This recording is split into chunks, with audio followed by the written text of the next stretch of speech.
ফরজ নামাজের পরে রাসূল সাল্লাল্লাহু আলাইহি ওয়াসাল্লাম হাত তুলে সম্মিলিতভাবে কখনো মুনাজাত করেনি, এটা বিদআত। তখন তারা বলে, আরে করলে সমস্যা কোথায়, এটা তো ভালো কাজ। আচ্ছা বলেন তো, আমরা যে নামাজ পড়ি 2 রাকাত নামাজে সিজদা কয়টা বলেন তো? 4টা না? 2 রাকাত নামাজে সিজদা কয়টা?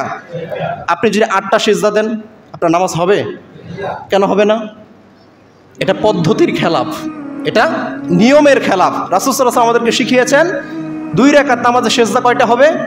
4টা। এখানে যদি আপনি 8টা দেন তাহলে বাড়াবাড়ি হবে। এই বাড়াবাড়ির নামই হচ্ছে বিদআত। ভালো কাজ যদি আপনি বলেন যে বেশি করলে সমস্যা কোথায়, তারাবি 8 রাকাতের জায়গায় 20 রাকাত 40 রাকাত করলে সমস্যা কোথায়, নামাজের পরে সম্মিলিত মোনাজাত করলে সমস্যা কোথায়, বিবাহের পরে সম্মিলিত মোনাজাত করলে সমস্যা কোথায়, তাহলে আমি আপনাকে বলি যে সুন্নাতে খাতনা করা কি বলেন তো? সুন্নাতে খাতনা করা এটা কি খারাপ কাজ নাকি ভালো কাজ?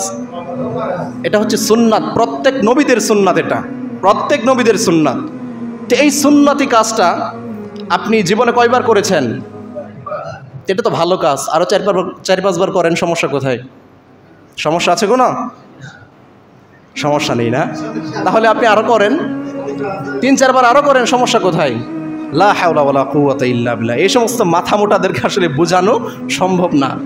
এরা বলে যে সমস্যা কোথায়, লা হাওলা ওয়ালা কুওয়াতা ইল্লা বিল্লাহ। যেখানে আল্লাহ বলেছেন দিন পরিপূর্ণ, দিন একেবারে পরিপূর্ণ হয়ে গিয়েছে, সেখানে আপনি বাড়াবাড়ি করার কমানোর কি বলেন তো? যেখানে রাসূল সাল্লাল্লাহু আলাইহি ওয়াসাল্লাম নিজের ইচ্ছা মতো কিছু করতে পারতেন না, আল্লাহর নির্দেশ ব্যতীত, আল্লাহর পক্ষ থেকে ওহী আসা ব্যতীত, সেখানে এদেশের অসংখ্য বাটপার, সিটার, ভণ্ডরা তারা ধর্মের নামে বিভিন্ন কিছু তৈরি করে সেগুলো মানুষের কাছে ধর্ম হিসাবে উপস্থাপনা করতেছে। লা হাওলা ওয়ালা কুওয়াতা ইল্লা বিল্লাহ। এগুলো থেকে সতর্ক থাকতে হবে। আল্লাহ আমাদেরকে বোঝার তৌফিক দান করুন। আল্লাহুম্মা আমিন।